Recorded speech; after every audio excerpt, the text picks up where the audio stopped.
السلام عليكم ورحمة الله وبركاته. أعوذ بالله من الشيطان الرجيم. بسم الله الرحمن الرحيم. الحمد لله رب العالمين والصلاة والسلام على أشرف المرسلين سيدنا محمد وعلى آله وصحبه أجمعين. أما بعد. அல்ஹம்துலில்லா சிஸ்டர்ஸ், இன்ஷால்லாஹி தஆலா நம்ம இன்றைக்கி என்ன பார்க்க போகிறோம் அப்படின்னு சொன்னால், தொழுகையில் ருக்கு செய்யக்கூடிய முறையை பற்றி இன்றைக்கி இன்ஷால்லா தெரிஞ்சுக்க போகிறோம். நம்ம பொதுவாகவே எல்லா தொழுகையிலுமே தக்பீர் கட்டியதுக்கு பிற்பாடு என்ன பண்ணுவோம், ஆரம்ப துவா ஓதுவோம். அதாவது சனா அப்படின்னு சொல்லுவோம், இல்லைன்னா துவா வல் இஸ்திஃப்தா அப்படின்னு சொல்லுவோம். அதை ஓதுனதுக்கு பிற்பாடு சூரத்துல் ஃபாத்திஹா ஓதுவோம். அதுக்கப்புறமா துணை சூறா ஓதுவோம். அதுக்கப்புறமா அல்லாஹ் அக்பர் அப்படின்னு சொல்லி இரு கைகளையும் தோல் புஜம் இல்லைன்னா காதுக்கு கீழ்ப்பகுதி வரைக்கும் உயர்த்தணும். இதை பண்ணிவிட்டு அதுக்கப்புறம் என்ன பண்ணுவோம், ருக்கு செய்வோம். முதல் விஷயம் என்ன அப்படின்னு பார்த்திங்கன்னா, ருக்குனா என்ன பண்ணுவோம் அப்படின்னா, நிலை, அதாவது கியாம் அப்படிங்கிற அந்த நிலையில் நிற்கிறோம் இல்லையா, அதுலேருந்து குனிஞ்சு இரு கைகளாலும் 2 மூட்டுக்கால்களையும் பிடிச்சிக்குவோம். அப்படி தானே? அல்ஹம்துலில்லா. அப்போது ருக்கு என்பது நிலையில் இருந்து குனிந்து இரு கைகளாலும் 2 மூட்டுக்கால்களையும் பிடித்து கொள்ள வேண்டும். சரியா? ஓகே, அல்ஹம்துலில்லா. அதுக்கப்புறமா 2வது விஷயமா என்ன பண்ணுவோம் அப்படின்னு பார்த்திங்கன்னா, இரு கைகளையும் வளைவு இல்லாமல் நேராக இருக்கணும். இரு கைகளும் எப்படி இருக்கணும், பெண்ட் பண்ணக்கூடாது, நேராக இருக்கணும். இதில் கவனம் இருக்கணும். அதுக்கு அடுத்தது 3வது விஷயம் என்னென்னா, இரு கைகளையும் விலாப்புறத்தை விட்டும் விலக்கி வைக்கணும், சேர்த்து வைக்கக்கூடாது. அதாவது விலாப்புறத்தோட ஒட்டிட்டுலாம் வைக்கக்கூடாது, விலக்கி வைக்கணும், சேர்த்து வைக்கக்கூடாது. இதுவும் கவனத்தில் வச்சுக்கணும். 4வது விஷயம் என்ன தெரியுமா, ருக்கு செய்யும்போது தலையை உயர்த்தவும் கூடாது, ஒரேடியாக தாழ்த்தவும் கூடாது. 2க்கும் இடைப்பட்ட நிலையில் வைக்கணும். ருக்குவில் முதுகை வளைவாக இல்லாமல் நேராக நிறுத்தலை அப்படின்னு சொன்னால் தொழுகை செல்லுபடியாகாது அப்படின்னு நபி ஸல்லல்லாஹு அலைஹி வஸல்லம் அவர்கள் நமக்கு சொல்லியிருக்கிறாங்க. அதனால் இதில் கவனம் வச்சுக்கணும். இப்போது இதில் நோயாளி இல்லைனா கர்ப்பிணி பெண்களுக்கு மட்டும் சலுகை இருக்குது. அவங்களால முழுமையாக குனிய முடியலன்னா பரவாயில்ல, அவங்க இயன்ற அளவுக்கு குனிஞ்சு தொழுதா போதுமானது. சரியா? அல்ஹம்துலில்லா. அடுத்தது 5வது விஷயம் என்ன அப்படின்னு பார்த்திங்கன்னா, ருக்கு செய்யும்போது நம்மளுடைய பார்வை எங்கே இருக்கணும், அதாவது சஜ்தா செய்யக்கூடிய இடத்துல தான் இருக்கணும். சரியா? இல்லைன்னா நம்மளுடைய இரு கால்களுக்கு இடையில் பார்க்கலாம். ஓகேவா? அதாவது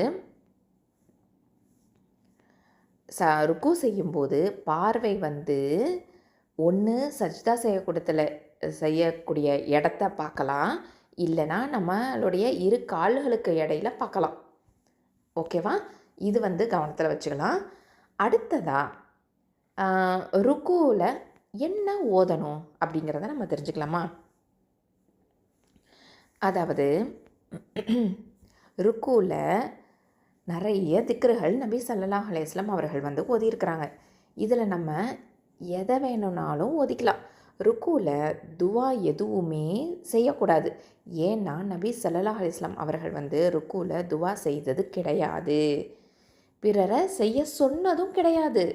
ருக்குவில் குர்ஆன் வசனங்களை ஓதலாமா? ஓதவே கூடாது.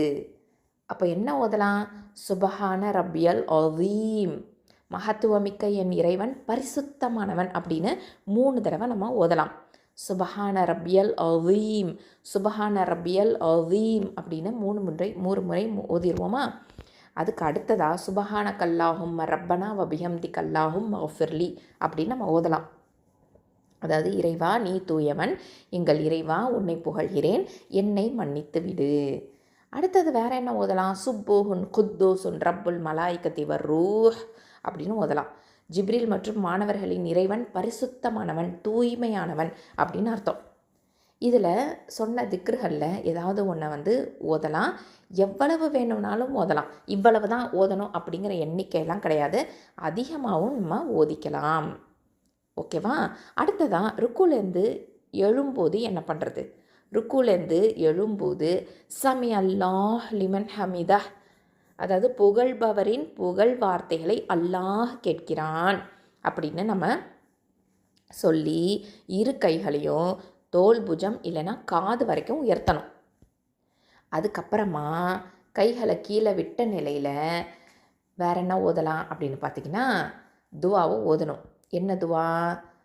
ரப்பனா லக்கல் ஹம்து அப்படின்னு ஓதிக்கலாம், இல்லைனா ரப்பனா வலக்கல் ஹம்து அப்படின்னு ஓதலாம், இல்லைனா அல்லாஹும்ம ரப்பனா லக்கல் ஹம்து அப்படின்னு ஓதலாம்.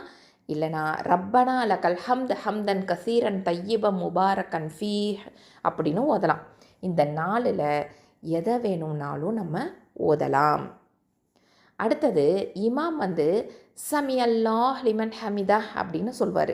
அப்போது ஜமாத்து தொழுகையில் இமாம் சமி அல்லாஹ் லிமன் ஹமிதா அப்படின்னு சொல்லும்போது அதை பின்பற்றி தொழக்கூடியவங்க மஅமூம் என்ன ஓதுவாங்க அப்படின்னு பார்த்தீங்கன்னா, சமி அல்லாஹ் லிமன் ஹமிதா அப்படின்னு சொல்ல தேவையில்லை. அதுக்கு பதிலாக நான் இப்போ சொன்னேன் பார்த்தீங்களா, ரப்பனா லக்கல் ஹம்து, ரப்பனா வலக்கல் ஹம்து, இல்லைனா அல்லாஹும்ம ரப்பனா லக்கல் ஹம்து, இல்லைனா ரப்பனா லக்கல் ஹம்து ஹம்தன் கசீரன் தையிபம் முபாரக்கன் ஃபீஹ். இதில் எதை வேணும்னாலும் ஓதிக்கலாம், அதுவே போதுமானது. சரியா?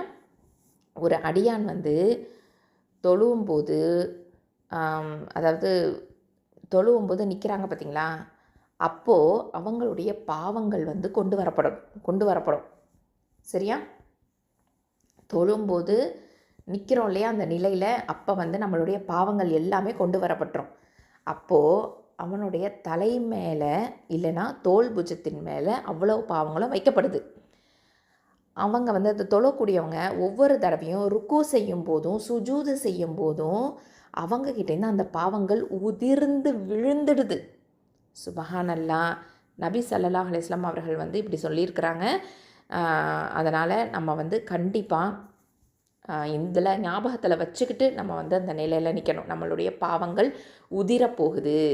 நம்ம ருக்கு செய்யும் போதும் சுஜூது செய்யும் போதும் நம்ம பாவங்கள் மன்னிக்கப்படுது, உதிர்ந்துடும் அப்படிங்கிறத நம்ம ஞாபகத்தில் வச்சுக்கலாம்.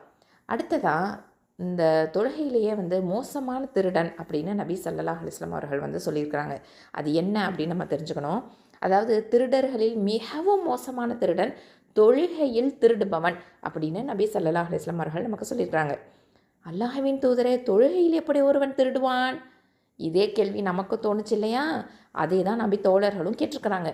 அதுக்கு தனது ருக்குவையும் சுஜூதையும் பூரணமாக செய்யாதவனே அந்த திருடன் அப்படின்னு சொல்லியிருக்கிறாங்க.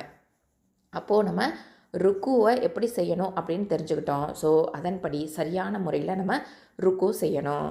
அதுக்கப்புறம் ருக்குலேருந்து இப்போது எந்திரிக்கணும். ருக்குவில் இருந்துட்டு முழுமையாக எழுந்து நேராக நிற்கணும். இரு கைகளையும் காது கீழ் பகுதி இல்லைனா தோல் புஜம் வரைக்கும் உயர்த்தி நம்ம வந்து சொல்லுவோம் இல்லையா, ரப்பனா லக்கல் ஹம்து இதெல்லாம் சொல்லுவோம். அதுக்கப்புறமா பின்பு கைகளை வந்து கீழே விட்டுடணும். அதுக்கப்புறமா திரும்பவும் தக்பீர்லாம் கட்டக்கூடாது, கீழே விட்டுடணும், அவ்வளோதான். அதுக்கப்புறமா சஜ்தாக்கு போகணும்.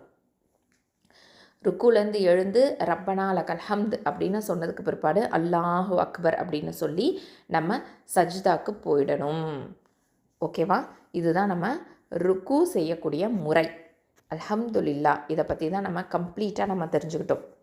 அல்ஹம்துலில்லாஹ். சுப்ஹானக அல்லாஹும்ம வ பிஹம்திக அஷ்ஹது அல்லா இலாஹா இல்லா அன்த அஸ்தக்ஃபிருக வ அதூபு இலைக்.